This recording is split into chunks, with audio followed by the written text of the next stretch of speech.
अभी बैसाख का महीना चल रहा है मेरी जीजियों।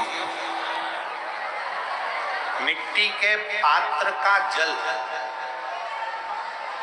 मिट्टी के पात्र का जल, कोई मटकी हो, मटकी नहीं हो तो कोई दिया हो, कोई कुल्हड़ हो, उसमें जल भर कर रखो पूरी रात। सुबह उस जल को थोड़ा सा लेकर जाओ और शिव जी को समर्पित करो।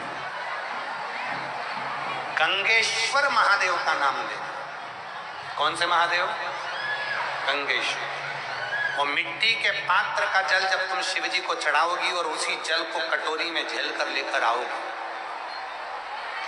उसी जल को जब तुम कटोरी में झेल कर लेकर आओगे, जिनकी आंखों में रोग हो जाता है, श्रवण शक्ति में रोग हो जाता है, जिनके फेफड़ों में से सांस लेने में आवाज आती है खरखराहट की, जिनकी नासिका का स्वर बंद रहता है, कोई ना कोई स्वर उसके बंद ही रहते हैं नासिका के, उस व्यक्ति को यदि बैसाख के महीने में मिट्टी के पात्र में रखा हुआ रात्रि का जल गंगेश्वर महादेव के नाम से शिव जी को चढ़ाया जाता है और वही जल को उस व्यक्ति को पिलाया जाता है, तो नेत्र, श्रवण, नासिका और जो फेफड़ों में से खरखराहट की आवाज आती है वो धीरे धीरे अपने आप बंद होना प्रारंभ हो जाती है। गंगेश्वर। और इसी जल की प्रधानता, इसी जल की प्रधानता गंगेश्वर। बोल गंगेश्वर महादेव की जय। हर हर हर हर गंगेश्वर महादेव के नाम से स्मरण किया। मैं शंभु हर हर, तेरी कृपा जब तक मांगा है भोलेनाथ से वरदान। तो मिट्टी का बर्तन यदि तुम्हारे पास नहीं है तो घर में अगर कोई दीपक भी हो, मिट्टी का दिया भी हो, मिट्टी का दिया, तो उसको पात्र में उसको डाल के रख दो। उसका भी जल यदि शिव जी को चढ़ाएंगे, मिट्टी खास तौर से जरूरी है, मिट्टी के पात्र में जल भरा हो और वो जल शिव जी को, वो जल मिट्टी का दिया में जल भर दो, या मिट्टी का कोई पात्र हो उसमें जल भर दो,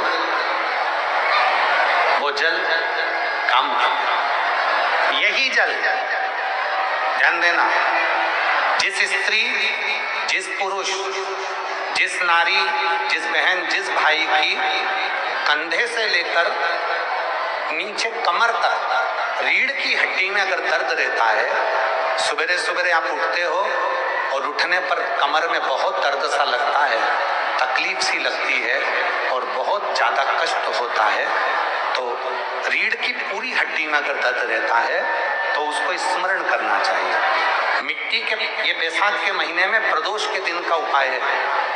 बैसाख के महीने की कोई भी प्रदोष, दोनों प्रदोष में से किसी भी प्रदोष में, प्रदोष के एक दिन पहले रात्रि को मिट्टी के पात्र में एक दुर्वा, केवल एक दुर्वा और एक चावल का दाना जमीन पर रखें, उसी के ऊपर मिट्टी के पात्र को रखें और उसी के अंदर जल भरें। वही दुर्वा, वही चावल का दाना प्रदोष के दिन लेकर जाएं, शिव जी को समर्पित करें। मिट्टी के पात्र में जो जल है वो शिव जी को समर्पित करें, गंगेश्वर महादेव का नाम लेकर। वो दुर्वा भी उठाकर लेकर आए, चावल भी उठाकर लेकर आए, चढ़ा हुआ जल भी लेकर आए। चावल को अगर प्रदोष का व्रत करते हो तो ना खाएं, केवल दुर्वा खा लें, चावल को दूसरे दिन खा लें। अगर प्रदोष का व्रत नहीं करते हो तो चावल पहले खाएं, फिर दुर्वा खाएं और रात्रि को सोने से पहले वो जल थोड़ा सा आचमन करें। उसी जल को डब्बी में भरकर रख लें।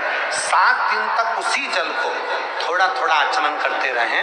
आप सवेरे सवेरे उठोगे तो आपकी ये कमर का पूरा दर्द अपने आप धीरे धीरे धीरे धीरे समाप्त होगा। पर शिव जी का नाम स्मरण रखिएगा। कौन से महादेव? जम के बोलो जरा, गंगेश्वर महादेव। बोल गंगेश्वर महादेव की जय। गंगेश्वर महादेव का शिव के साथ, शिव की। जितने मेरे युवान बेटा बेटी यहाँ आए हैं, मैं उनको नमन कर कर आप लोगों को प्रार्थना करूं कि कभी भी जिंदगी में हिम्मत मत हारो। नौकरी नहीं लग रही, कोई बात नहीं, हिम्मत मत हारो। व्यापार नहीं चल रहा, हिम्मत मत हारो। जॉब अच्छी नहीं मिल रही, हिम्मत मत हारो। मेहनत को 4 गुना बढ़ाओ और तुम रुकेश्वर महादेव का नाम लेकर शिव जी को जल चढ़ाकर 3 स्थान पर अपनी उंगली का स्पर्श करो। शिवलिंग पर, जलाधारी पर, और जहां से पानी बहकर नीचे आता है उस स्थान स्पर्श करो। मेरा बाबा आपको मंजिल तक पहुंचा कर ही रहेगा। अटकले तुम रुकेश्वर नाम एक ऐसा नाम है जो हमें मार्ग सुलभ करता है। मार्ग शरीर में ब्लॉकेज आ गए, शरीर बेकार हो गया, कोई बात नहीं, डॉक्टर बोल रहा है इलाज करवाओ, दवाइयां खाओ, गोलियां खाओ और बाबा के ऊपर भरोसा रखकर तुम रुकेश्वर महादेव का जल समर्पित कर कर तुम रुकेश्वर। सुख पैसा कोई खाकर बच गया, डूब गया, नहीं आ रहा, कर्जा ज्यादा हो गया, तुम रुकेश्वर का। फिर से बोलिए, क्या नाम है? तुम रुकेश्वर महादेव। बोल तुम रुकेश्वर महादेव की। तुम रुकेश्वर महादेव का नाम हमारे जीवन को सुख प्रदान कर, आनंद प्रदान, उसका स्मरण